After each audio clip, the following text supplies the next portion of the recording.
Up guys, welcome to my new video. And in this video I'm gonna develop an application using BeagleBone Black, which will simulate the working of traffic signal. So for that you will need a kit where you have a traffic signal like structure. So you can emulate the traffic signal on that kit. So this is the kit which I have. And these LEDs are connected to this board. Next I have a BeagleBone. So this is BeagleBone Black, and you need a cape which will be connected to this BeagleBone, and which will map the GPIO pins uh, uh, to the kit, to the traffic kit. This is the cape which will map the GPIO pin. And now we will start the code for the traffic signal. So this is the code. So let's get started with the code. So initially we will need just 4 header files, which is fstream, iostream, string, and stream. So you will be I suppose you are familiar with these 3 header files. And this last header file we are using for conversion of integer, the GPIO number, which is an integer. We are converting that integer to string, so that's why we are using this stream. And we are using a class from that header, which is ostring stream, so which we will see afterwards. So first we will go to main class. So where it is here we have a main class, and we are displaying that yes, we are starting the program. Then we are calling a function called signum function. You can give any name. I have given signum. So what this signal function will do, this signum function will call another function called exitAll. So let's go to exitAll. So here is the exitAll button.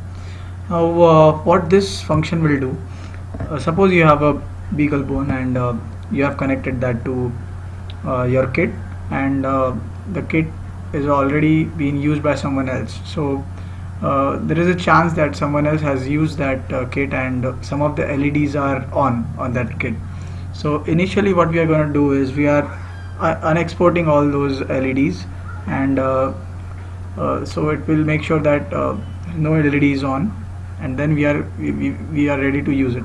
So first it will call, we are calling signum function. That signum function will call another function called exitAll. Now this exitAll function is calling a function called exitAllY. So this function will unexport the GPIO pins. So this is also calling another function called to_string. So this to_string, we are passing the ng. So ng, sg, all these are defined on the top of the program. These are the GPIO pin numbers. These are the GPIO pins. So north green color, which we have just seen in the diagram. I'll show you again. So this is the diagram for our kit. So north green, which is this. So this LED is being connected with the GPIO pin, which is 3. So you have so we are calculating it in this way. So there are 32 banks of the GPIO pins. I will show you. These are the 32 banks. So in all we have 32 into 4, which is 128 GPIO pins. So we have defined some of the pins for our kit. So we are using those in these LEDs. Oh, I'm so sorry. So we are using this in this kit.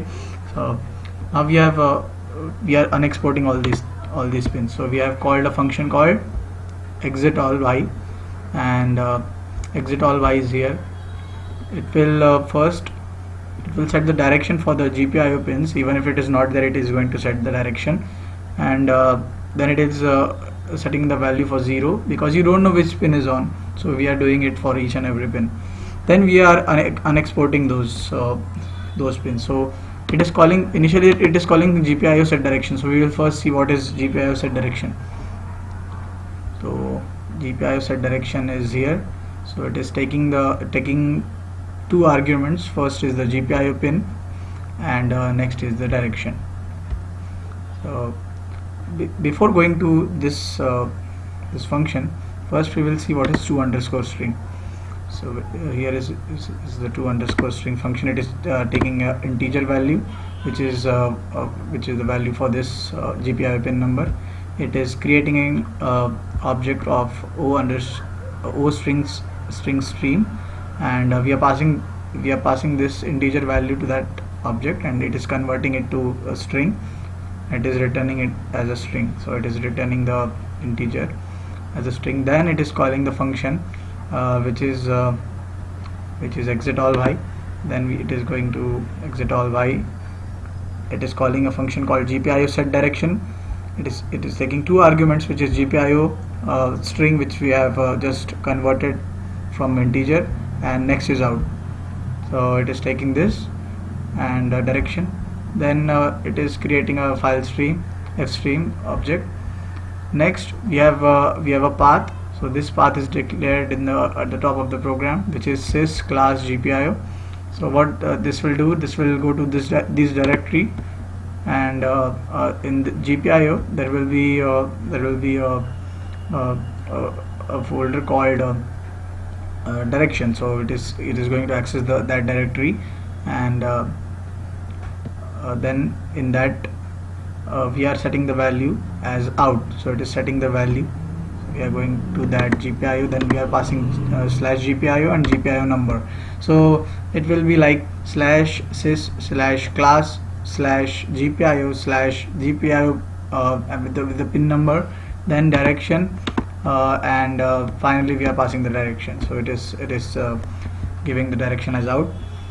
Then it is calling GPIO set value, and it is taking two arguments. First is GPIO and next is the value itself. Where is that function? Here it is. So it is taking the GPIO string and the value. Again it is going to the same directory, which was /sys/class/GPIO along with the number, and in that there will be value. So it is going to set the value as 0, and finally it will unexport that GPIO pin. So unexport is here. It is going to /sys/class and then /unexport, and then it is passing the value for the GPIO, and it is unexporting it. So it will unexport all the LEDs which are there, and then it will return to again to signum function, and then from signum function it will come to init. So after exporting all the LEDs, we have to import them again, because we need those LEDs in our program. So we need to import them, and it will go to init. So in init it will call a function called init all y.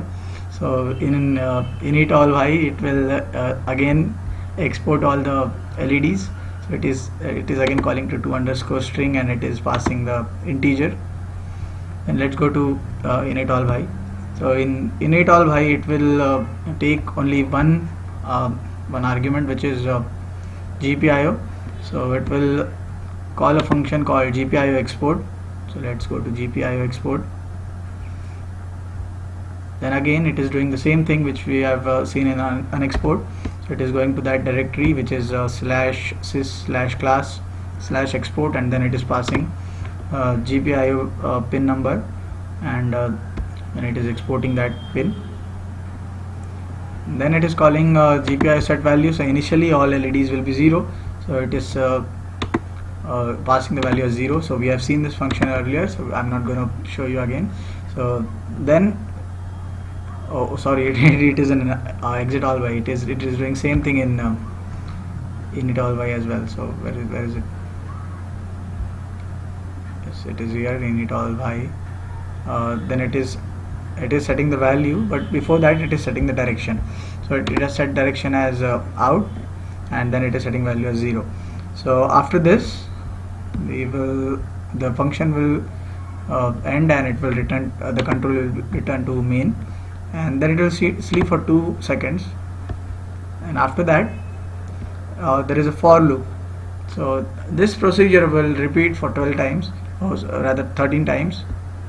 Oh, it is 12. Yes, it is 12. 0 to 0 to less than 12. So it is 12 times, and then it will do these steps 12 times.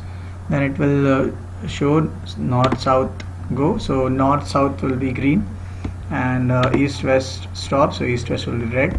So it is calling a function called north south L. So let's go to that function. So in this function there comes the main logic for the traffic signal. So initially it will set the value for east yellow, west yellow, north yellow, south yellow, all yellows to 0, and then it will set value for north green 1, south green 1, then east red and west red 1. So you can use any logic here. You can have anything which you like. You can initially call north south red, but I have done north south green. So you can use any logic here. Then we are setting, we are sleeping for the 10. We are allowing the program to sleep for 10 seconds. Then we are making the east and west red as 0, and then we are making east and west yellow as 1.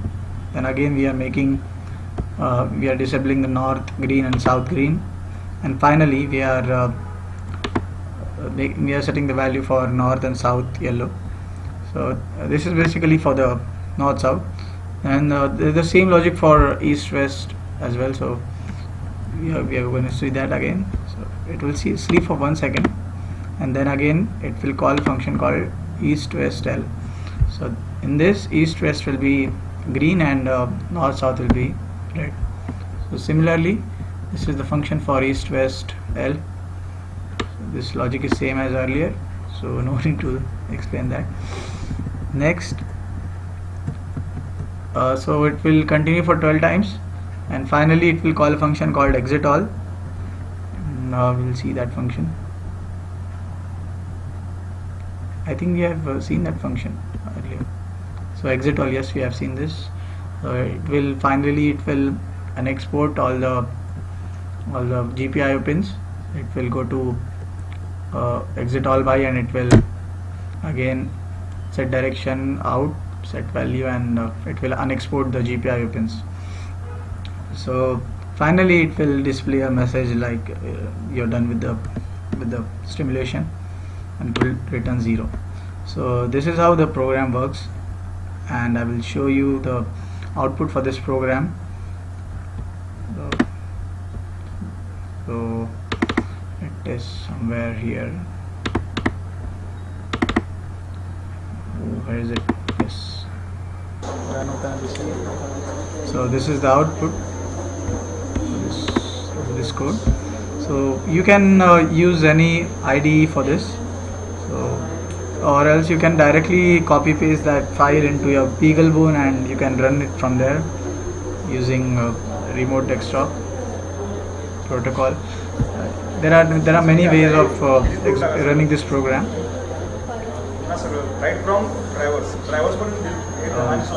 That's it. So thanks for watching, guys, and do subscribe.